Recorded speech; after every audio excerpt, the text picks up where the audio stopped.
Llegamos a Israel. Finalmente se establece ya el monoteísmo en la nación de Israel, dentro de lo que también se conoció como una de las razas adámicas, en la cual, pues, a través de Moisés llega una primera revelación, en la cual, pues, haría falta una conexión entre Dios y los hombres y un mediador. Es a partir de aquí que lo que nace, por lo menos en Israel, ya existía en otros lugares, existía en Egipto, existía en Sumeria, el factor del sacerdote. El sacerdote, ¿cómo lo podemos definir? ¿Por qué no definirlo como un medium? Un medium, pero que con unas facultades mediúnicas, sí, quizás por encima a los de la mayoría, pero sin embargo, todavía, debido a que la humanidad le quedaba todavía mucho por evolucionar, pues tenía también sus limitaciones. Se le da ayuda desde el mundo espiritual para que los sacerdotes, mayormente el sumo sacerdote de Israel, pueda conectar con lo que es los mensajes del mundo espiritual. Aquí vemos a Moisés ordenando a Aarón como sacerdote. En el servicio en el templo debía ser, estaba encargado de la tribu de Leví. La tribu de Israel tenía su trabajo. El servicio ministerial del templo era de los levitas, pero el sumo sacerdocio debía ser del linaje de la familia de Aarón. Lo establecieron así, pues bueno, pues ahí se fue de alguna forma descrito así por algún motivo que a lo mejor desconocemos. ¿Y quién no ha oído hablar de Busca el Arca Perdida? Se ha mostrado mucho el tema del Arca de la Alianza en películas, ¿verdad? El Arca de la Alianza lo vamos a entrar un poquito, cómo estaba hecho y cierta fenomenología y debido a qué podría haber sido eso. Todo esto que les estoy explicando es desde el punto de vista del estudio que he podido ir realizando a lo largo de ciertos años. No quiere decir que sea incorrecto, exacto o que esté en posesión de la verdad absoluta. Es, a mi entender, una de las tantas posibilidades que podríamos dar como explicación a fenómenos que de otra manera nos hubiesen parecido casi increíbles de entender. El Arca del Pacto o Arca de la Alianza está escrito en el Éxodo, sí, escrito por Moisés en la parte final cómo iba a ser construida. Primero se construye de madera de acacia, luego se forra exteriormente por manos de orfebres de oro. Por dentro también se forra con oro. Se ponen 4 anillas, 2 por un lado y otras 2 por otro lado. Ojo que aquí había que meter barras, unas barras de acacia, de madera. Y bueno, vamos a decir que debía de ser aislante a los efectos eléctricos. Importante a tener en cuenta, aislante ante los efectos eléctricos. Y si hablamos de electricidad, hablemos a un israelita entonces de lo que es un efecto eléctrico. Lo conocemos ahora mejor, ¿verdad? Vamos a ver algunas de las cosas que ocurrió con el arca.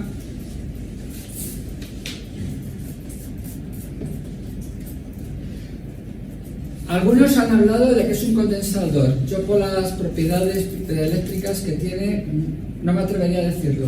No sabemos todo lo cual estaba hecho.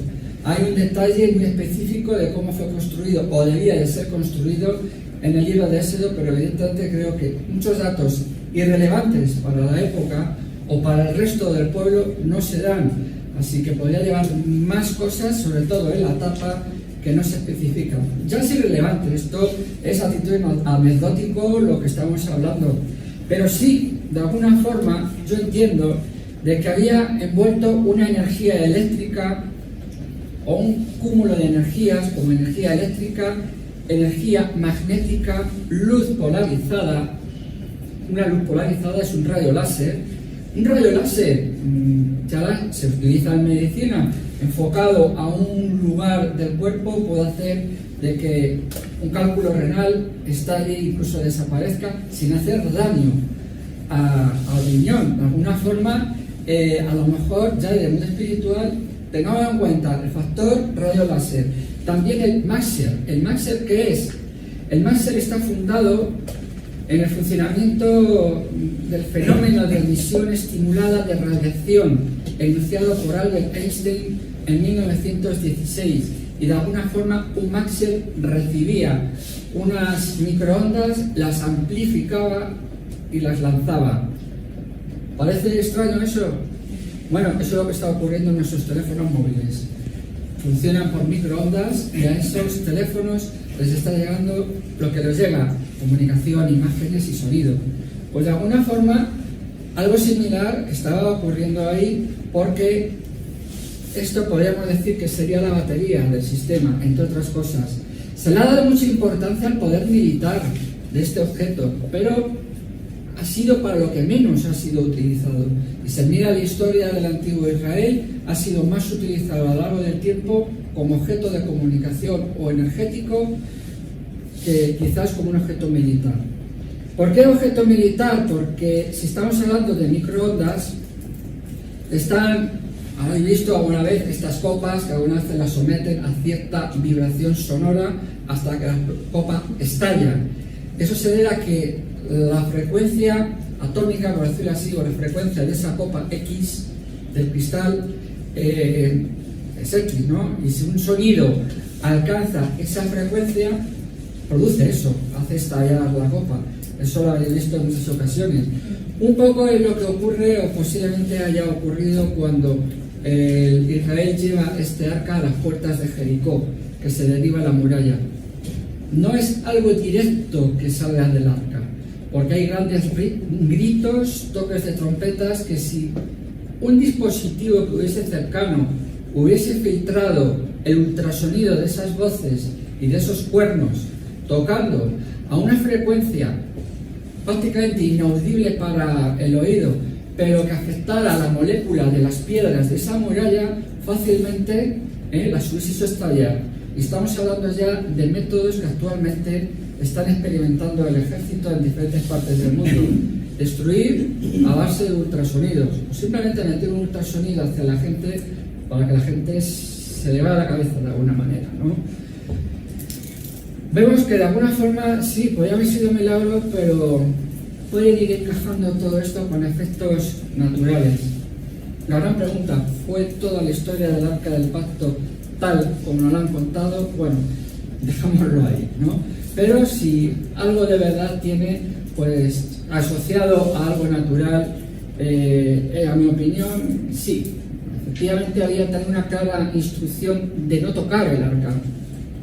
Por eso había que llevarla por estas barras. Hubo una ocasión en que porteaban el arca, y algunas veces los portadores dieron un traspié, parecía que el arca se iba al suelo, y un señor que estaba cerca le plantó la mano para que no se cayera y cayó fulminado, como si fuese una descarga eléctrica.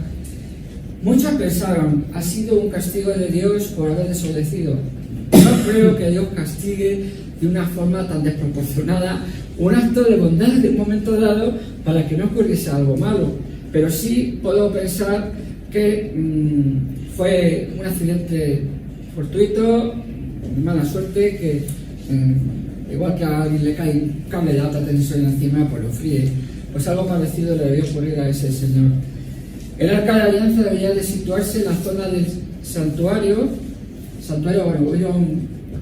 Primero se creó un tabernáculo portátil de tela, en el cual hay un santuario en el centro, y en ese santorum era donde iba el arca del pacto, donde se hacía la conexión, de alguna forma, con el mundo espiritual. Solo podía entrar el sumo sacerdote. No vamos a entrar mucho porque si no se nos va a ir el tiempo.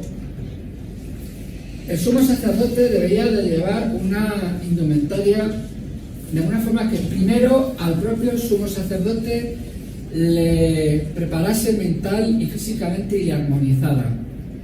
De alguna forma la pureza mental podéis con la mitra de lino fino sobre la cabeza, para que su mente no divagara a aquello donde no debía estar pensando en el oficio que debía de hacer. El propósito: en la diadema de oro había un egipcio que era Karush Yugel Onge, que hacía referencia a la santidad de la divinidad con la cual iban a conectarse. ¿Cómo llaman? Yahvé, posiblemente, no se sabe exactamente el nombre de Dios en hebreo, porque lo que es el tetragrámaton en su momento quitaron las vocales, así que nos faltan datos para saber leer exactamente, pero sí hace referencia al nombre de Dios. En algunos lugares los han traducido como Elohim, pues con los Elohim o los espíritus debía de conectar, o se supone que debería de conectar el sumo sacerdote. El que llevara calzón de lino fino o una túnica también de lino fino hacía pensar en la pureza que debía de llevar. Llevaba luego una vestidura azul sin mangas, con dobladillas en forma de campanillas, no sé si aquí lo ven. El caso es que por donde iba pasando el sumo sacerdote se le oía venir, se le oía irse. Si estaba en el santuario trabajando desde fuera le oía, ¿no? Armonizaba el lugar pues con incienso, pues ya casi nos están viniendo la mente quizás de un sacerdote de las iglesias modernas, ¿no? Pues todo se remonta a esos tiempos antiguos, ¿no? Era el efod y el cinturón lo que le daba el carácter de ministro para ejercer un servicio ministerial, espiritual en el templo. Llevaba unas sombreras de ónice, llevaba 6 nombres aquí, eran 6 tribus de Israel, y aquí las otras 6 que se situaba ahí. Prácticamente podríamos decir que ahí se estaba sintonizando al lugar donde deberían llegar los mensajes, pueblo de Israel. ¿Cuál debería de ser el resultado de ese mensaje? Iba a aparecer en el pectoral, 12 piedras, una por cada tribu de Israel, diferentes piedras, y si las miramos ya en un punto más de laboratorio, son elementos o compuestos de la tabla periódica de elementos que tenemos actualmente con sus propiedades atómicas, valencias, etcétera, ¿no? Cada uno con una característica concreta que ante ciertas circunstancias iba a responder de una manera o de otra. El Urim y el Tumim, podríamos hablar de cierta dualidad, es muy amplio, se podría hablar de estos elementos, pero bueno, vamos a hablar de una dualidad para que se creara esa conexión, como ese polo positivo, ese polo negativo, es lo más fácil que se me ocurre para aplicarlo en ese momento. Eso no quedaba a la vista, ya que en el pectoral había unos bolsillos donde se ponían estas 2 piedras, estos 2 cuartos, ¿vale? Bueno, hasta ahí, vamos, nos queda algo, no. Todo iba sujeto a unos propósitos, a un estado mental, crear un estado mental y asepsia mental importante para el sumo sacerdote, de manera que entrara al santuario, al Santísimo, de alguna forma descalzo, estaba pisando tierra santa. A lo mejor tendría que estar con los pies al suelo para poder tener mejor conexión con lo divino. Pues de alguna forma podría ser también algo así. Todos son hipótesis, no quiero dar a entender con esto de que crear un paradigma ni nada parecido. Coincide también con otros estudios que se han hecho. En esto sí hay controversias porque a la hora de colocar las piedras deben de tener un orden. Los hebreos escriben de derecha a izquierda y en Occidente de izquierda a derecha. Os haré ilustraciones aquí en Occidente que han colocado las piedras al revés. O quizás son ellos los que lo han colocado. Ya da igual, porque este aparato, vamos a decirlo así, ya no funciona. Pero si estaba sujeto a unas leyes naturales, evidentemente, es que cada vez estoy más convencido de ello. ¿Cómo funcionaba? El sacerdote se situaba en el Santísimo y hacía una oración de petición de ayuda a Dios sobre un tema o un problema que estuviese teniendo el pueblo de Israel, o un miembro de allí, ¿no? de la nación, y él hacía esa oración.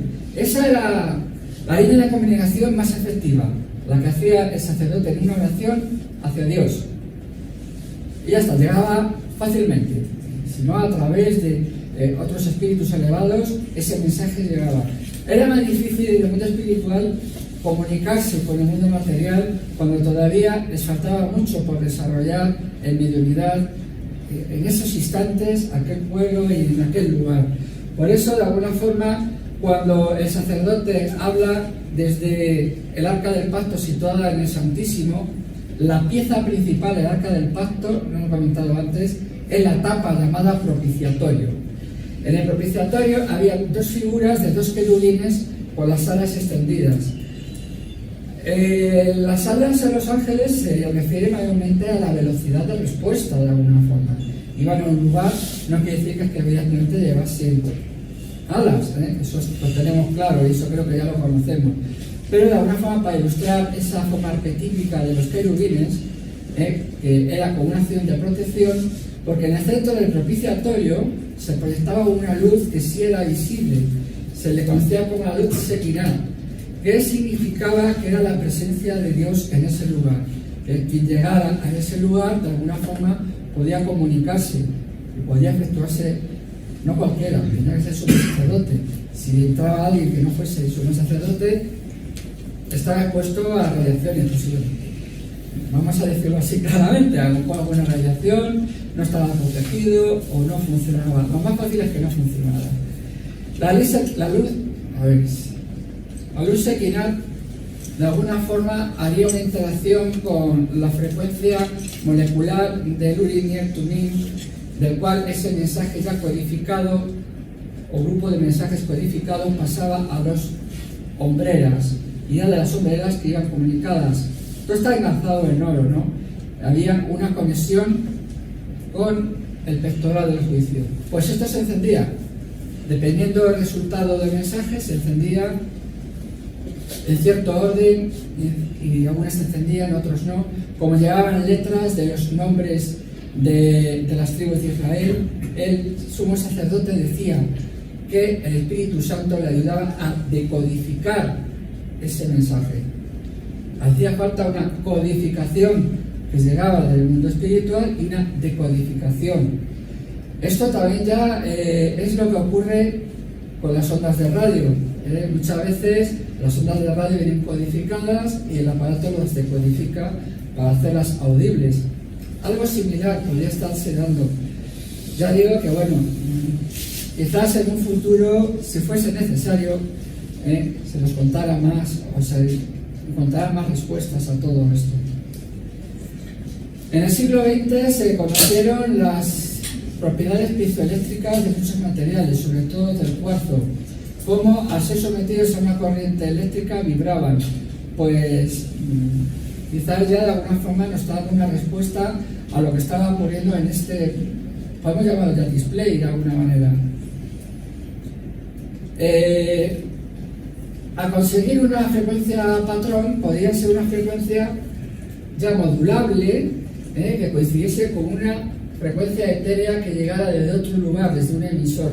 En cuanto coincidían las frecuencias, sintonizaba y era escuchado en un aparato llamado superheterodino. Bueno, parece un nombre muy trabalenguas, porque el efecto que se producía, el efecto físico que se producía es superheterodino. Pues esto es un superheterodino. Vamos a llamarlo como llamamos en casa, un aparato de radio. Casi mejor, diría yo.